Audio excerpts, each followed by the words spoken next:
izokiduha. Imana nitugirire neza, niyo tutayihimbara ntituzokijya. Hari ibintu bitatu yavuze umukozi w'Imana. Yavuze ngo ubwa mbere niyo twayihimba, Imana nitugirire neza. Ubwa kabiri yavuze ngo niyo tutayigarari. Ko bisigira gatatu yukuzoshika mbere. Yavuze ngo niyo tutatinya abanaki, niyo tutatinya abadayimoni, kandi barakomeye. Abo tunigana sarinya n'amaraso, n'ibisigo by'ibyihebe, siko bavuze abandi bitega, n'ibisigo by'ibyihebe, ariko tuzobarya nk'iki, nk'abarya umutsima. Haleluya! Niyo twagira ate, niyo twahimbara Imana, tuzojya mu ijuru bategereye ngo ntitugereyo, ariko tuzojyayo niyo twagira ate, niyo twahimbara Imana.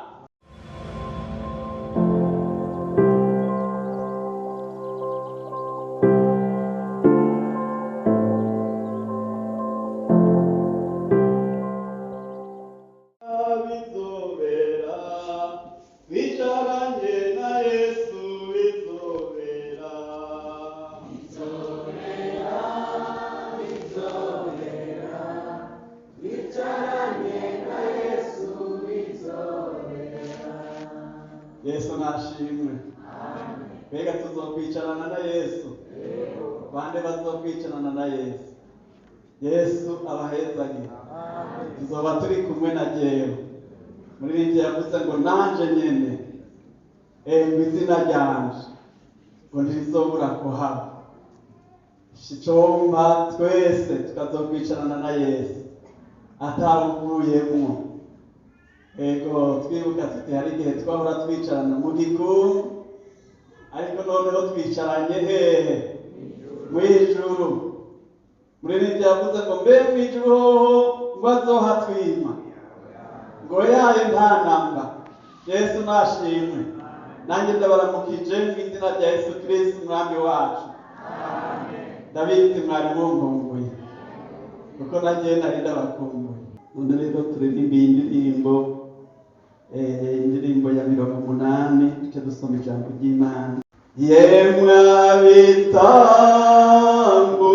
ubufuti mugahushu umusaraba, turababwira turira yuko mubabaza Yesu. Mbisemwo guhoranyizwa no gushingwa mugakiza, mugakiza sinzovayo. Yemwe abarezi ubugingo mukabugurana inyama, arizo borera mbega muzokuramo inyunguti. Mbisemwo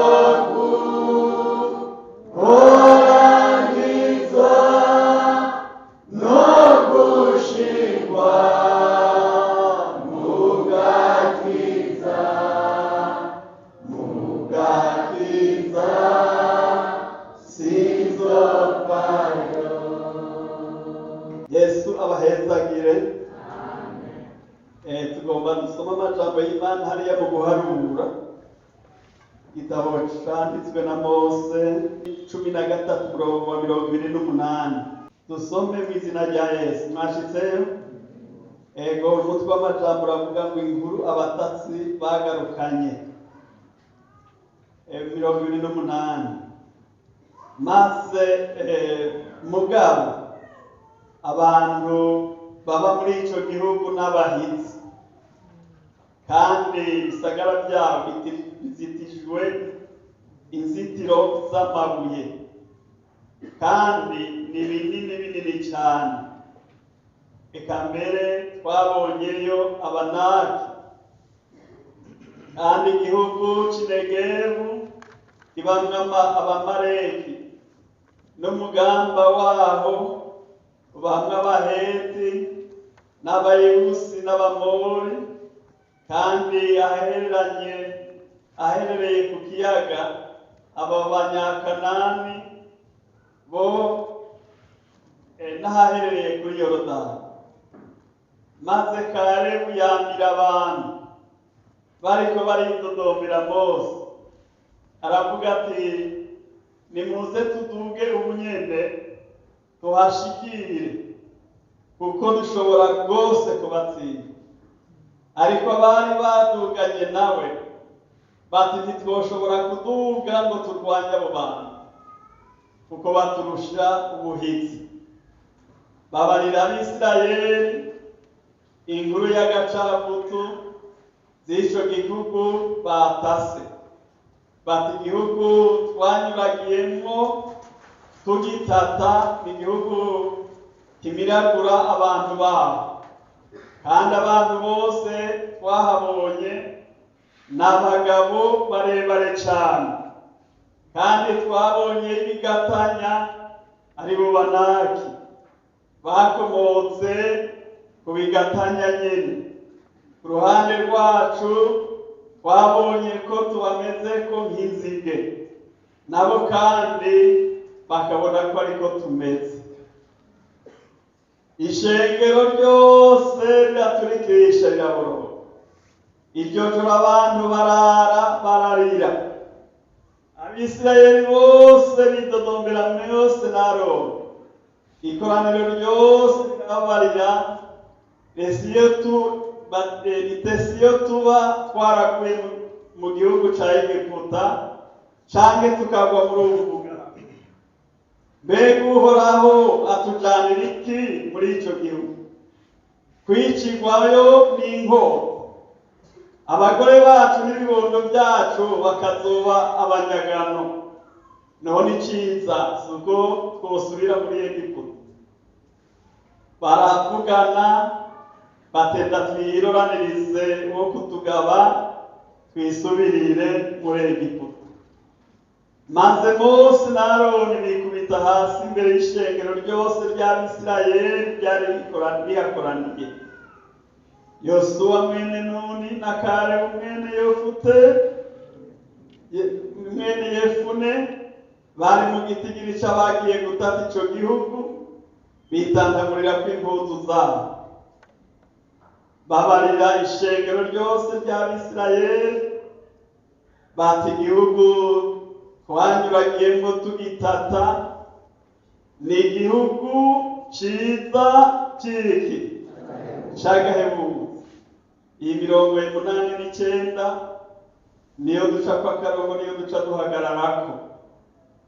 Uhoraho namba tugizete, namba tumuhimbaye, azotujana muri ico gihugu akiduhe, kandi ni igihugu gitemba amata n'ubuki. 9 mugabo ntimugararize Uhoraho, kandi kigira kabiri ntimutinye bene ico gihugu.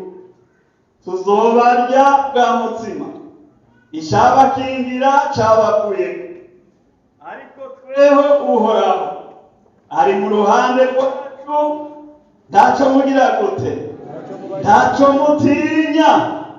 Mana yo mwijuru, urakoze turi imbere yawe, kandi ni twebwe turi mu rugendo muri iyi minsi, kandi ni twebwe turiko tujya muri ico gihugu, kandi ni twebwe twumvise aya majambo.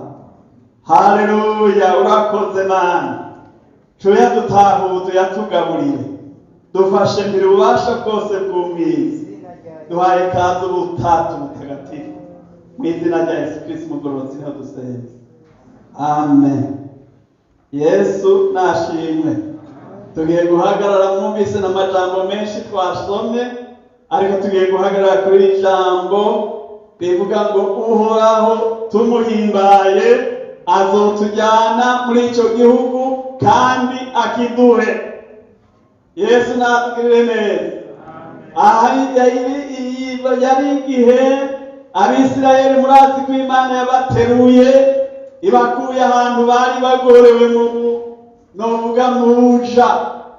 Hanyuma rero irabaterura ibakura muri icyo gihugu kandi yari ifise igihugu ibajyanyemo. Imana nitugirire neza. Hanyuma rero urazi yabanje gukora ibitangaza bikomeye kugira ngo Farawo arimbuke abarekure. Imana nitugirire neza. Kandi ibyo bitangaza byose n'ibimenyetso Abisirayeli barabibona. Barabona ko Imana ikomeye. Barizera ko iyo Mana izobatwara kandi ko izobashikana. Barahaguruka basezera Abanyegiputa. Mbere bagenda babanyaze n'utwabo. Farawo arababwira ati muzira kabiri, niko yabwiye Mose. Ati ntimuze musubire kungaruka mu mazi. Ati kandi umunsi mwasubiye kugaruka muzoba mupfuye kweli.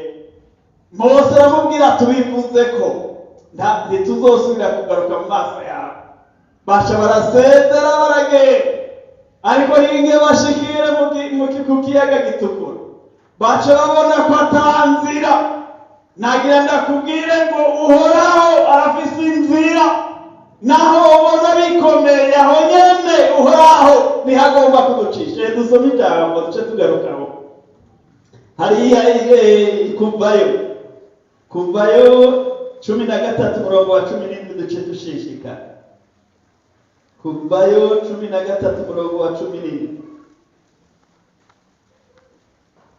Mwabonye Imana icisha Abisirayeli mu bugaragu. N'urupapuro rwa 76 ntiyagobora. Dusome 17 na 18.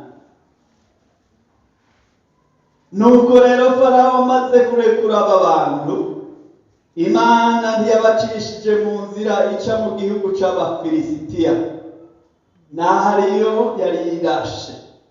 Kuko Imana yivuganije tabantu boye kuzohava bicuza babonye intambara bagasubira muri Egiputa. Ariko ibajana inzinguzingu ibacishije mu nzira ica mu bugaragwa ahabangikanye n'ikiyaga gitukura. Nuko Abisirayeli baduze bitwaje ibigwanishwa bavuye mu gihugu ca Egiputa. Mwami Yesu natugirire neza. Imana ntiva iguhicishije. Imana irabanza ikaraba paho hantu harengana. Imana irabanza ikaraba paho hantu wewe n'ingomezi zawe n'ukwizera kwawe aho hantu ushobora kuhaca. Nico gituma bamwe ibacisha mu bihe, ugasanga imucishije mu bukene bukomeye kandi akarengana. Yesu natugirire neza. Ubundi akamucisha hariya mu bupfubyi akaharengana. Ubundi akaraba ati ngaho mucisha mu bupfakazi undi yohagarara. Igaca imucisha mu bindi mugabo aho kamukatisha ikagira mukatisha abantu ashobora guca. Kuko Imana ntigomba ko ari utinya intambara ngo asubire inyuma, ariko igomba ko umuntu abandanya akazoshika sikanari n'imwijuru. Imana nitugirire neza. Tuzoshika kuko dufise Imana iturongora. Kandi Imana idukunde yaduhaye umwana wayo akabambwa ku musaraba kugira ngo bikunde gendoje mw'ijuru. Yesu nashimwe. Tuzoshikayo. Hari ahantu Imana yo gucisha bigaca bihagarara. Ugaca utinya urugamba ugaca ukata. Hari ahantu woshika abandi mugenza wakarengana ariko wewe bigaca byanga. Aho Imana ntiyagucikira ahantu wewe yoshobora kugucisha ukazoshika. Kuko Imana igomba tuzoshika. Reka Imana izoshika mw'ijuru. Yesu natugirire neza. Reka tugaruke hahandi. Aba rero bashize mu kiyaga gitukura bataha ntihapasa murema. Ntihapasa. Imana yihenze. Yaretse kubacisha direkteri hariya mu Bafilisitiya. Kuko yoca babona Abafilisitiya bagaca batinya, bagaca bagata, bagasubira muri Egiputa. Imana kirabakatisha rero baca basimbuka bajya gucariye ku kiyaga gitukura. Bashitseho bakibonye bati ntihapasa ntibishoboka kandi turapfuye ingabo ziraje. Yesu natugirire harapasa Imana yagucishije aho nuko hapasa. Mose carase Imana iti wewe nafisika ndambika hejuru hanyuma mbe harafashe cyane yafashe. Haleluya! Baca bararengana b'Egiputa baje bagira ngo ni nk'Abisirayeli ngo bagiye babona bareremba ku Mana. Imana niyo idufashe cyane. Iyo Mana niyo twagira ati niyo twayihimbara izotujyana muri icyo gihugu kandi kiduhe. Niyo jambo turiko turabona. Niyo twayihimbara. Abisirayeli bageze ku kiyaga gitukura ntibayihimbaye. Imana nitugirire neza. Bashitse mu bugaragwa ntibayihimbaye. Nasomye ijambo niba ni muri Genesi mu 5:45 Farawo yandikiye ijambo yandikiye atuma kuri Yakobo. Cyari gihe hari inzara nyinshi muri Egiputa, Abisirayeli bagira bagende, bene Yakobo bagira basukire hariya basange yose. Hanyuma rero acamutuma ku ijambo yari yamurungikiye n'amafarasi n'imikogote byo kumwimura. Hanyuma rero acamubwira ijambo ati ntubabazwe n'ibyo usinziyo. Hano muri Egiputa hari ibintu byiza byinshi uzosanga. Yesu natugire neza. Bashitse mu Egiputa baca bibuka ibyo basinze, baca barababara bati twebwe n'ukuri aha hantu iki gihugu ubugaragwa butarimo ibyo kurya, ubugaragwa butarimo amazi, ahantu uyu Mose yatuzanye kugira ngo dupfira ntihapasa. Imana nitugire neza. Bibiliya ntibahimbaye Imana. Bibiliya ivuga ngo benshi ngo Imana ngo ntiyabashimye ngo benshi bagize ngo bahoneye mu bugaragwa. Siko ijambo ry'Imana rivuga hariya mu Bikorinto ba mbere 10:5. Yesu natugirire neza. Kuko Imana ntiyagize ntibayabashimye ntibayihimbaye. Ariko twumvise niyo twahimbaye Uhoraho icyo gihugu izogira izokiduha. Imana nitugirire neza. Niyo tutayihimbara ntituzokijyaho. Hari ibintu bitatu yavuze umukozi w'Imana. Yavuze ngo ubwa mbere niyo twayihimbara Imana nitugirire neza. Ubwa kabiri yavuze ngo niyo tutayigarariza. Ko bisigira gatatu kuzoshika mu ijuru. Yavuze ngo niyo tutatinya abanaki, niyo tutatinya abadayimoni kandi barakomeye. Abo tunigana sarinya n'amaraso n'ibisigo by'ibyihebe. Siko bavuze abandi bitega n'ibisigo by'ibyihebe. Ariko tuzobarya n'iki nk'abarya umutsima. Haleluya! Niyo twagira ate niyo twahimbara Imana tuzojya mu ijuru bategereye ngo ntitugeyo. Ariko tuzojyayo niyo twagira ate niyo twahimbara Imana. Kuko izogumana natwe ntizoduhera. Kandi yaragiteguye neza, irategura inzira, irategura n'ibigwanishwa, irategura byose bikwiye kugira ngo nzoshike mu ijuru. Yesu natugire neza. Kandi ntageka kwera, ntageka ko nzojya mu ijuru. Mwebwe murakwekera Imana nitugire neza. Ntageka. Reka nabashimire ntahe gatoya. Yewe ngere igihe ntarakizwa kuva nciga muri kera niko novuga. Nari mw'ishengero kanaka, hanyuma hari inyigisho twiga bazite katikisimu sinzi. Hanyuma rero turiko turiga ibyo bashobora twigisha ku muriro udahera. Batwishe ku muriro udahera baducapira ururiro ruteye ubwoba cyane. Nanjye kubera nari umwana cyane ubwoba ntibasha umuntu azojya muri urya muri. Ubu ntibakivyigisha cyane. kandi kubera batavyigisha cyane ivy'umuriro udahera, kubera biteye ubwoba, abantu baca bibaza ngo tuzoja mw'ijuru ngo tutagiye naho, ukamenga bazoca baguma uko nyene, ukamenga kandi mw'isi ho umenga baratigwa ngo bamerewe neza, umenga naho boguma uko ntari. Mugabo si uko bizoba, umuntu atazoja mw'ijuru azoba agiye mu muriro.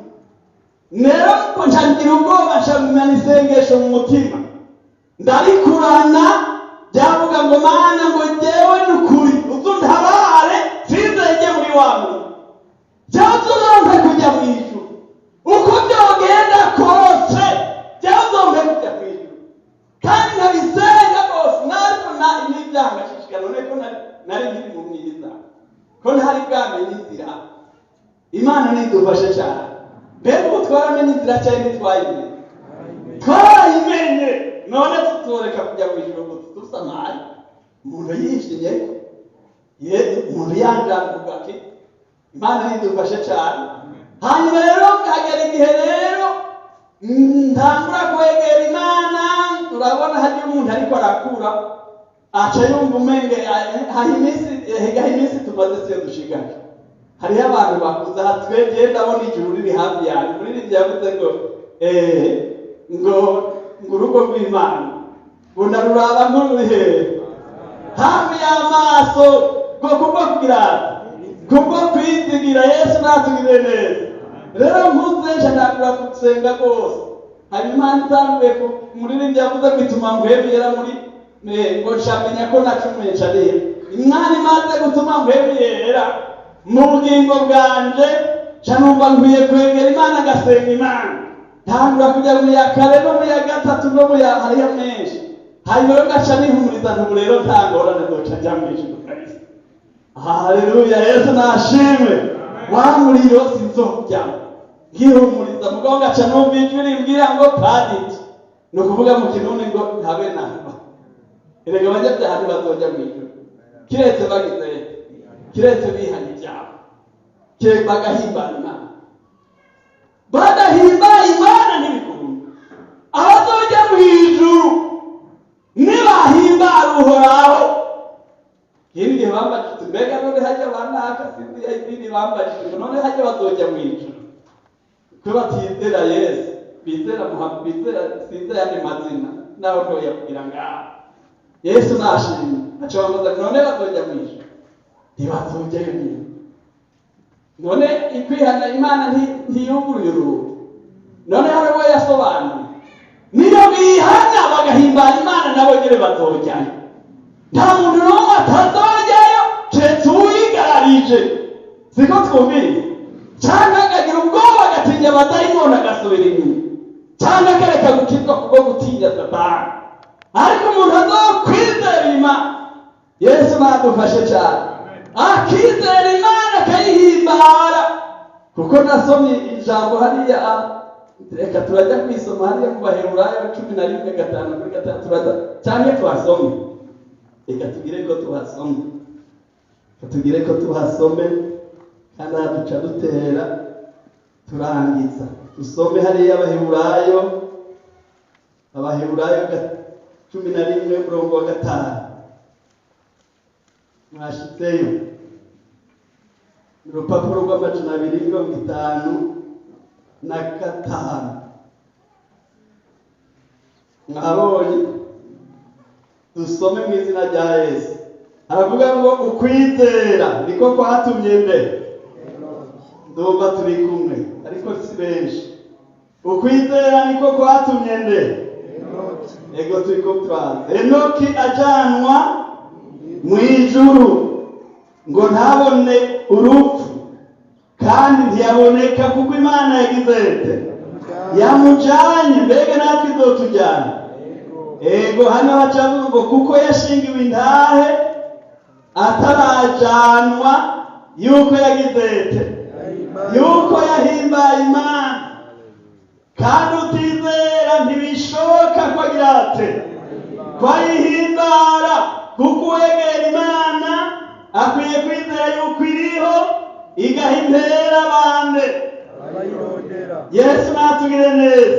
Ukwizera niko kwatumye Nowa yubaha Imana nitugire neza.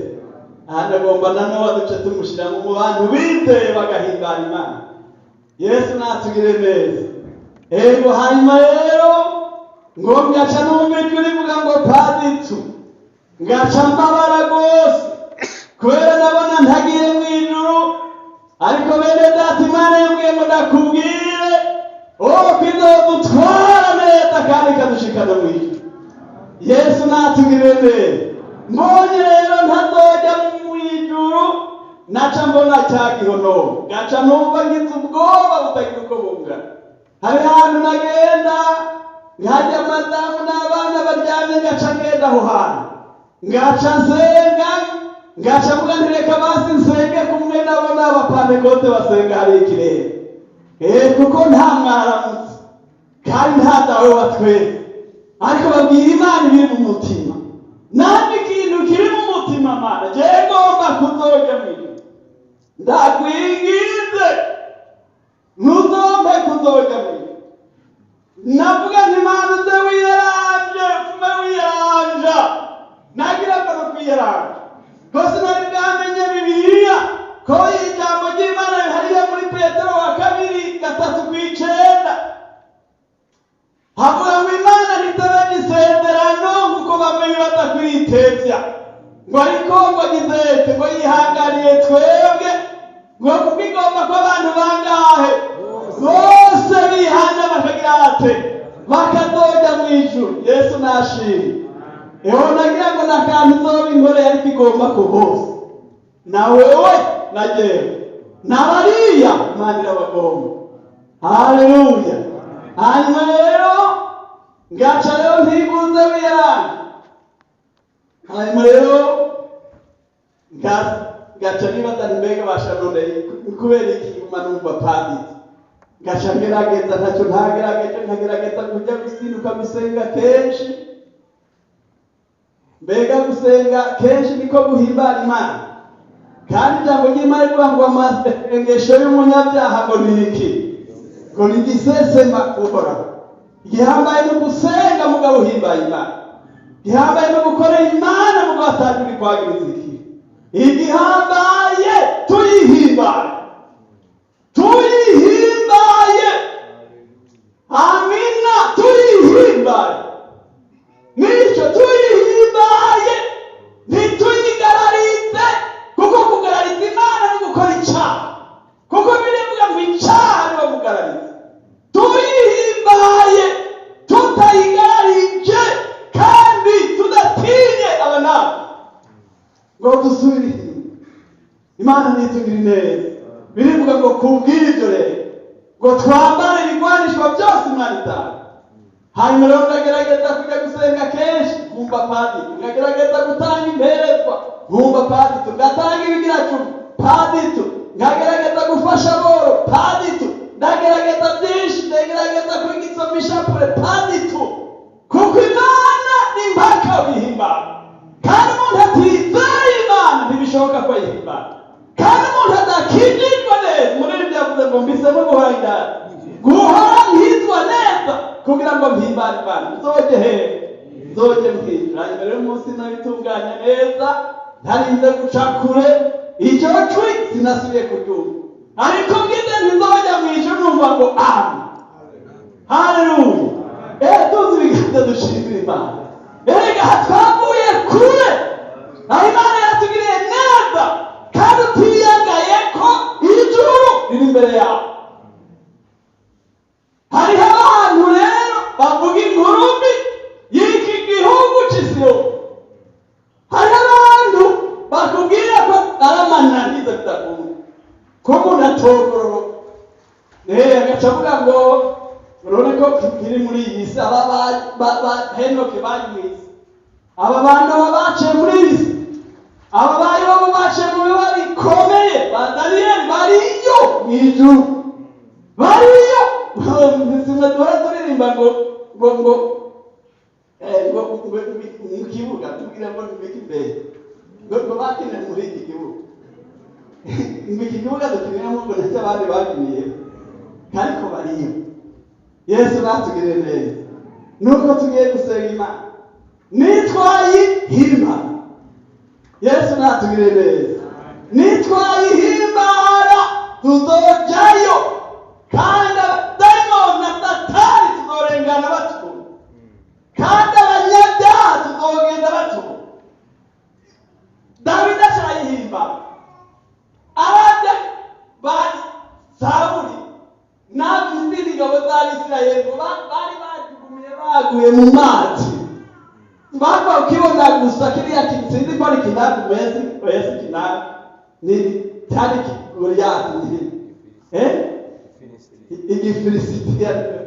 Yesu natugirire bakibonye baca batugumira, ariko Dawidi kandi yaboneka ko ari umwana mutoya mu akiravye avuga ngo niwo mufilisitiya nawe ngo arapfa nka kimwe muri bya bitambwe na bya bituhije. Yesu natugirire kubwo kwizera aca himbara Imana, kandi Imana yihimbaye ikimwami kirwanisha kandi kimuha kunesha. Natwebwe tuzonesha, iryo juru tuzoryinjira nitwahimbara Imana. Yesu yavuze ngo nimuhagarike imitima yanyu, nimutinye, mwizere Imana nanjye munyizere. Muhire kwa Data hari amazu menshi, kandi ko ngiye kuyabategurira, kandi ko ngiye kuyabategurira uzogaruka kubajyana, kugira ngo ahondi namwe mugere tubeyo, tuzobayo. Imana nitugirire neza. Hariya dusomye muri Petero 5:8-9, hariya nigeze ngo Satani agumazunguruka ngo arondere umuntu arotsa, ariko ngo tumubonye tugize twizeye. Hajya mukugwashika dayimoni twizera ndakindi. Yesu nadufashe cyane. Bati turagwije tuguramisha se Yesu. Imana nitugire tunamika amaso yawe, turagomba dusenge Imana. Bati ntuzoja utinjayo nikana kubw'amaraso ya Yesu. Na kubera amaraso yawe ninde yifuza amaraso ya Yesu? Ninde yifuza bati nukuri Imana muri minsi Yesu ndakuhimbara, ariko ndagomba kuzoja mw'ijuru ndahimbaye Imana uzoca ko ariyo nzira. Ko umuntu atayihimbaye kandi ugira uyihimbare, uwo muziga kw'ibyo wagira atariyenza, kuko nawe nuwera. Nawe nuwera, erega nukuri tutazoja mw'ijuru. Genda byumva ko tuzoja mw'ijuru, tuzorijya. None hajya Yesu yababarika ubusa, yagiye ku musaraba kubera ubusa, ko ari gufina. Niwizere mwene Data, nukuri niyo wizera ukiyeza neza ugakorera Imana mu kugororoka, uzojyayo maze nzojyayo, kandi tuzonezerwa tubonye twibere mw'ijuru rya Yesu. Haleluya. Turagomba dusenge Imana. Bariyo none nawe uriko ukwiye gutata iki gihugu, kandi ugashuza n'inkuru nziza ivuga ngo duhimba Imana tuzobarya n'abarya umutima. Ugitate, ari abantu bariko baragitata muri iyi minsi, bariko baragitata kuko tugira tucinjire. Igihe kimwe Pawulo caragitata avuga ngo nagiye ntabwo sinzi umuntu, yavuga nk'umuntu ngo hariho umuntu ngo haciye imyaka 10 ngo yajyanye ngo mw'ijuru rya gatatu.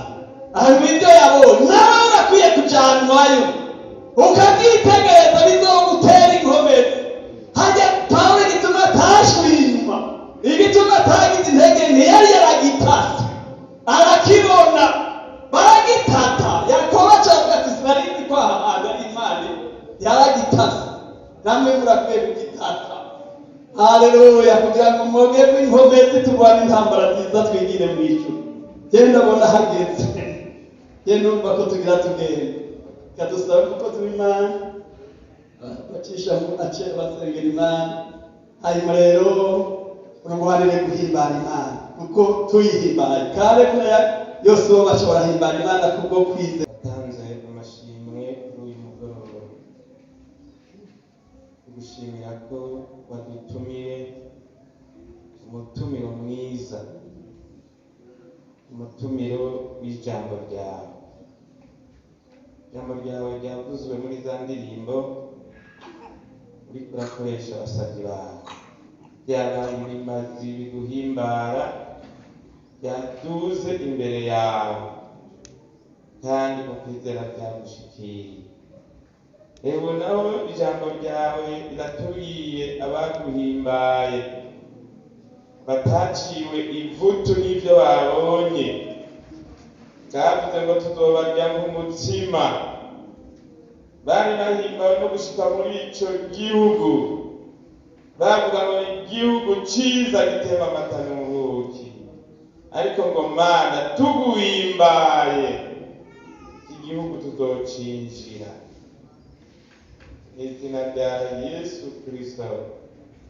Abisirayeli vyarabagoye, baragera aho bicuza, mbega Mose yadukuriye iki hariya twari muri Egiputa? Muri ivyo yavuze ngo mbega dusubiye muri Egiputa tuzokuramwo inyungu ki? Ariko bo bavuga ati nitwabahimbara Imana tuzokwinjira ikanzu. Uyu munsi mukunzi mwiza, benshi bariko bagenda izinguzingu, bariko barasubira inyuma, bariko baragwa, bariko barata ivyizigiro, bariko barasubira mu busambanyi, bariko barasubira mu kaboregwe, bariko barasubira muri vya vyaha bahevye vyose, bariko bagenda izinguzingu. Ariko Pawulo yavuze ngo shingira ijisho imbere ntibagiraga ibiri inyuma. Yanse kugenda izinguzingu. Kubera iki? Yakora ahimbara Imana. Igihe tugezemwo Mana, kubukora tuguhimbara. Nowa yabaye mu gihe kigumye, abantu bakora ivyaha uko bashaka, ariko Nowa yarahimbaye Imana. Imana iramuhisha. Muri ivyo yavuze ngo Yesu arampisha, Yesu arampisha amagorwa atonsanga. Imana iramuhisha ivyo abonesha amaso, yirabira mw'ijuru, abanza ubwato, agiranira imigenderanire n'Imana. Igihe kigeze, Nowa amushira muri bwa bwato.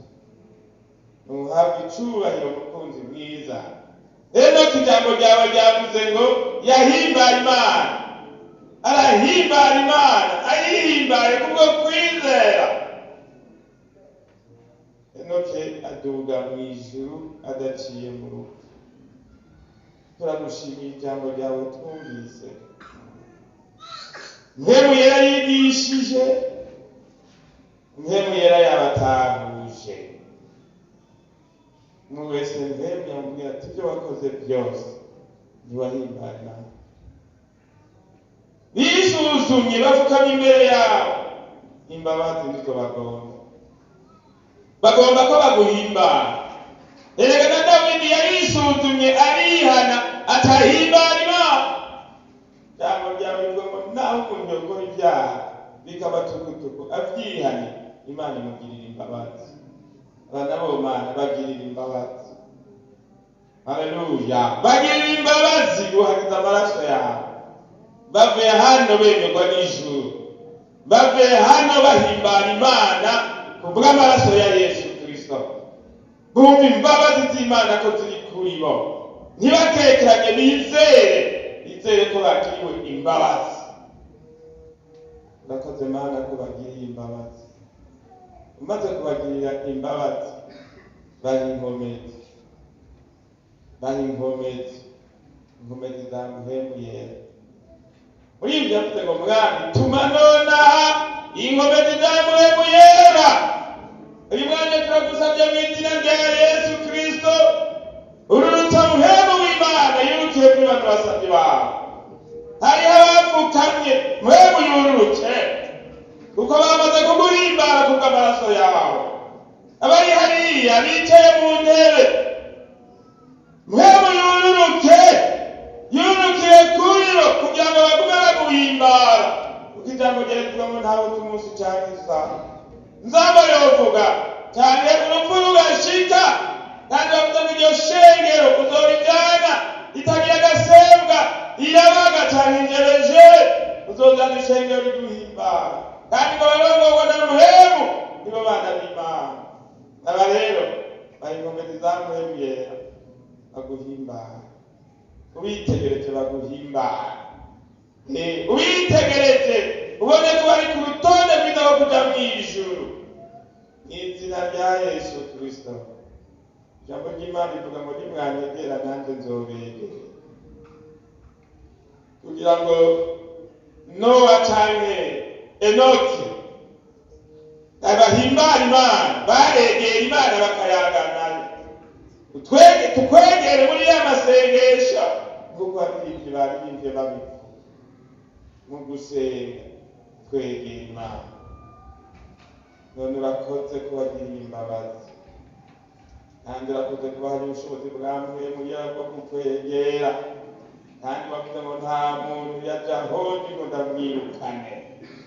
Urakoze kubatunganije byose ibyo bagusavye, mu izina rya Yesu Kristo ni tubisabye. Amen.